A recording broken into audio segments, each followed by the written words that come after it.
जैसा कि पिछले कुछ दिनों में देखा गया कि यूरोपीय यूनियन ने रूस का बहाना लेकर भारत की नायरा एनर्जी और रिलायंस, जो कि यूरोप की मार्केट में रिफाइंड पेट्रोलियम प्रोडक्ट भेजती थी, उन्होंने उसको इंपोर्ट करने से मना कर दिया।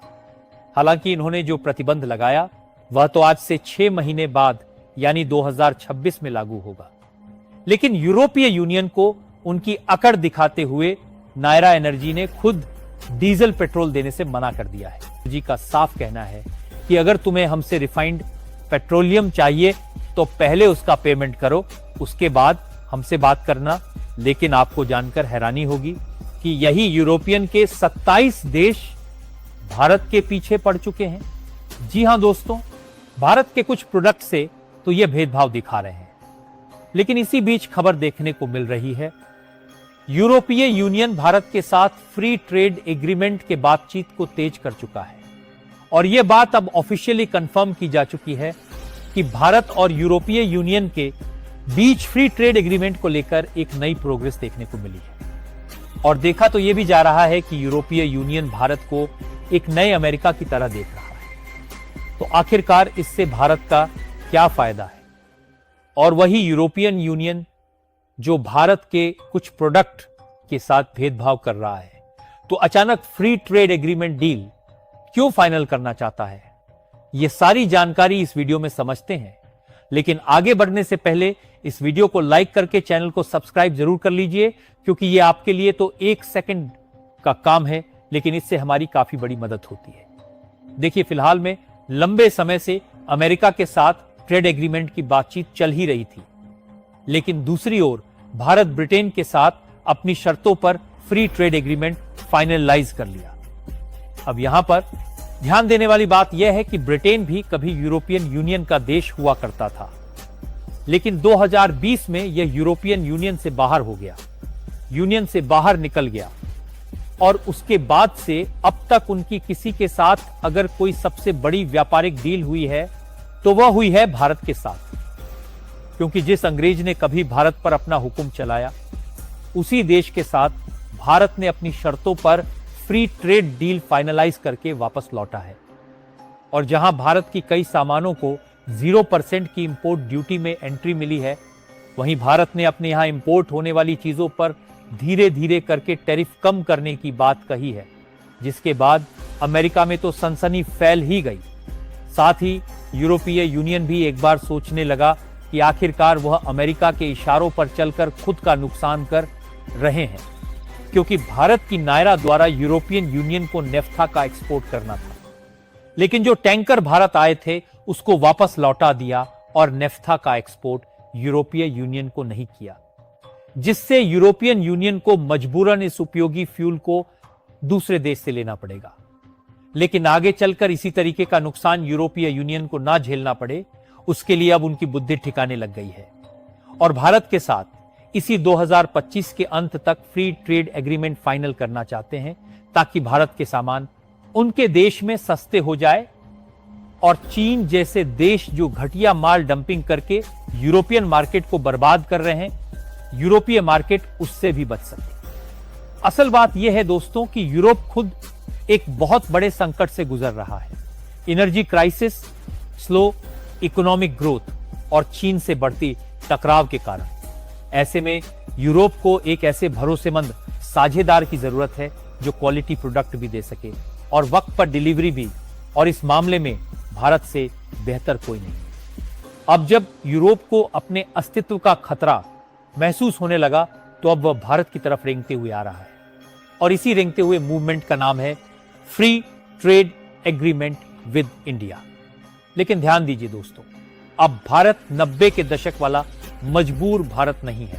अब भारत किसी के सामने झोली फैलाने नहीं जा रहा। इस बार डील हमारी शर्तों पर होगी। भारत ने साफ साफ कह दिया है कि अगर फ्री ट्रेड डील चाहिए तो यूरोप को भारत के टेक्सटाइल, इंजीनियरिंग गुड्स, फार्मा और पेट्रोकेमिकल सेक्टर के लिए टैरिफ छूट देनी ही पड़ेगी। वहीं भारत ने अपनी तरफ से यूरोपीय देशों की ऑटो इंडस्ट्री और हाईटेक मशीनरी के लिए सीमित रियायत देने का प्रस्ताव रखा है। इससे भारत में हाईटेक टेक्नोलॉजी आ सकेगी जो कि यूरोपीय देशों के पास है। यानी कि मामला बराबरी का हो गया है और यूरोप को भी समझ आ गया है कि भारत को नजरअंदाज करना उनके लिए आत्मघाती साबित हो सकता है। भारत और ईयू ने दोबारा पुष्टि की है कि दोनों गठबंधन 2025 के अंत तक एफटीए पूरी करने की कोशिश कर रहे हैं। खासतौर पर भारत के विदेश मंत्री एस जयशंकर ने ब्रुसेल्स में कहा कि दिसंबर 2025 तक एफटीए संभव है। फिलहाल अगर ऑफिशियल स्टेटमेंट को देखा जाए तो यूरोपियन यूनियन का कहना है कि पहले प्रिपरेशन कंप्लीट हुई, उसके बाद दोनों देशों के बीच नेगोशिएशन चल रहा है।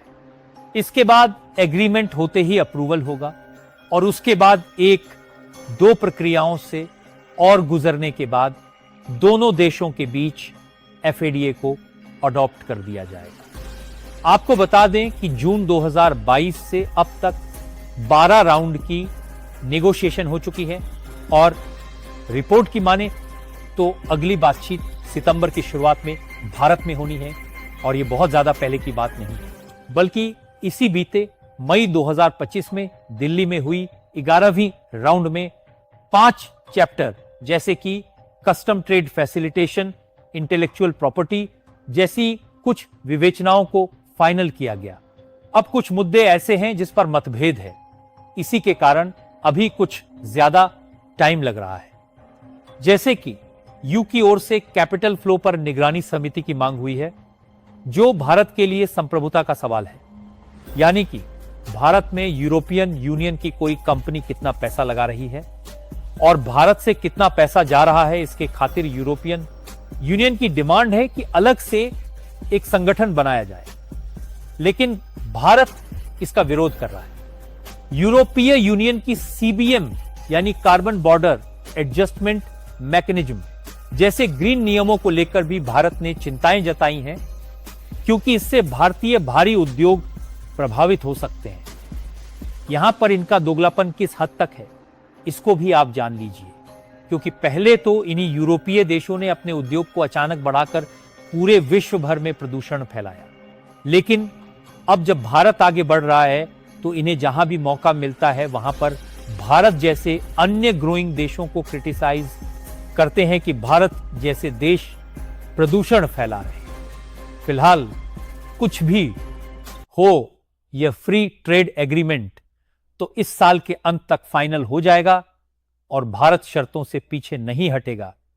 लेकिन अब आप पूछेंगे इससे भारत को फायदा क्या होगा?